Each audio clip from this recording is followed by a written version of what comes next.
সালাম আলাইকুম। ওয়ালাইকুম আসসালাম। কি অবস্থা? ভালো আছেন? আলহামদুলিল্লাহ, আপনি কি অবস্থা? এই তো আছি, দিনকাল যাইতাছে। যাক, আপনার টুপিটা তো খুব সুন্দর। এটা নির্বাচনী টুপি। আচ্ছা, যাই করেন সারা বছর চুরিচামারি করেন আর নির্বাচনে এখানে টুপি লাগান। এটাই তো প্যাকেজ, নির্বাচনী অফার। আচ্ছা, নির্বাচনের ভিতরে যদি টুপি না লাগাই তাহলে এই যে এত এত পাবলিক জনগণ আমাদের ভোট দিব নাকি? দল জিততে হইব না? হ্যাঁ, জিততে হবে। ঠিক আছে, তো আপনার কথা ঠিক আছে। তো নির্বাচনে তো এই জন্যই তো টুপি লাগাইছি। আচ্ছা, সারা বছর খালি খাম্বা চুরি করলেন, তারপর টেন্ডারবাজি, দুর্নীতি, জালিয়াতি, নির্বাচনের সময় টুপি লাগালে খালি কামে যাবো, মানে নির্বাচনের চাপ। না হলে জিতুন কেমনি? হ্যাঁ, ঠিক আছে, পরে তো তো আপনি জিততে বুদ্ধি হইব। ঠিক আছে, এর জন্য তো আমি লিডার। যাই হোক ভাই, একটা কথা মনে পড়ছে আমার। হ্যাঁ। এইদিকে আমি চেক করতে করতে দেখলাম যে ঢাকা 10-এ আমাদের আসনটা খালি। আচ্ছা। তো ঢাকা সামনে তো নির্বাচন এসে বলতেছে, তো ঢাকা 10-এর জন্য তো একটা প্রার্থী লাগবে। আপনার জানা মতে কোনো এমন প্রার্থী আছে যে খাম্বা চুরি, বাটপারি, টাকা, দান্দাবাজি সব কিছু দিয়ে এক্সপার্ট? এমন এখানে একটা তো লোকের আমার জানা মতে বিএনপির মানে খাস লোক, মানে মানে আমাদের যে বিপি বিপিন নূর, বিকাশ নূর। দেখেন, একটা মিনিট। আমি তো 17 বছর বাইরে ছিলাম, তো কে কেমন এক্সপিরিয়েন্স আছে ওটা তো আমার জানা নাই। তো আপনার মতে কি বিপিন ঠিক আছে? না, বিপিন নূর ঠিক আছে, বিপিন নূর চলে, কারণ আমাদের তো টাকার দরকার। বিপিন নূর মনে করেন যে বিকাশে সবাই টাকা টাকা জমা কালেকশন করবো, বিকাশে, তারপর ব্যাংকে, তারপর নগদে, তো তাহলে তো হয়ে আপনি যাবে। ঠিকই বলছেন। বিপিন তাহলে নূর বিপিন এর মাথায় পরবর্তীতে যখন নির্বাচন জিতবেন তখন বিকাশ মন্ত্রী দিবেন। এক মিনিট কথা। এই দেখেন, বিপিন কল এসে বসে। হ্যালো। জি, ওয়ালাইকুম আসসালাম।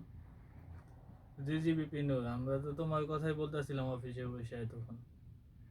হ্যাঁ, আরে সত্যি তোমার কথা নিয়ে তখন, যে আমার পিএসসি তো ওই কথা বলতেছিলাম। আসলে কি দেখো, ঢাকা 10-এর আসনটা খালি হয়ে গেছে। তো আমার হিসাবে, আমার পিএসসি হিসাবে ওই জায়গায় যোগ্য প্রার্থী তুমি। আরে হ্যাঁ ভাই, যোগ্য প্রার্থী তুমি। আমি দেখো, ওই জায়গায় তুমি বাটপারি, চিটারি, মানে সব কিছুর দিক দিয়ে আমি শুনতেছি যে তুমি নাকি আগে আছো।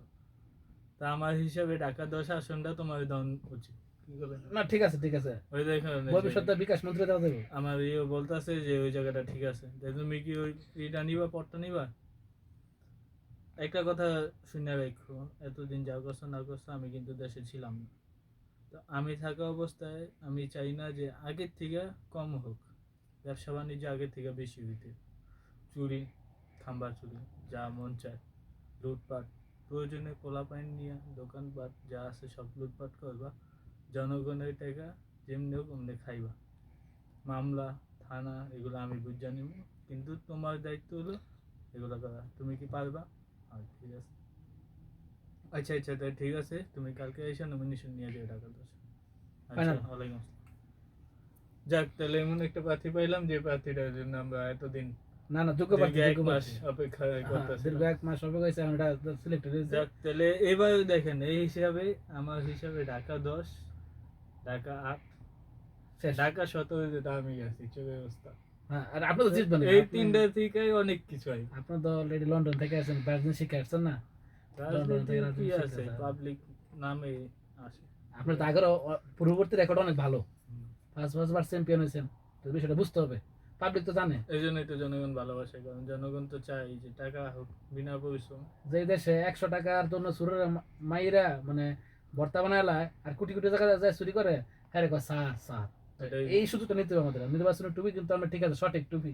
সেই জন্যই তো আমি আজকে বুঝেন নাই টুপি পরে আমার, মানে এত দূর আইছি যাতে মানুষ আমার বিশ্বাস করে। হ্যাঁ, ঠিক আছে, না কারণ ঠিক আছে, 17 বছর অনেক কাহিনী বই লাগে, ওইগুলো দিয়ে লাভ নেই। এইগুলো দিয়ে লাভ নেই, ঠিক আছে, আপনার যুক্তি ঠিক আছে, সঠিক। তাহলে যা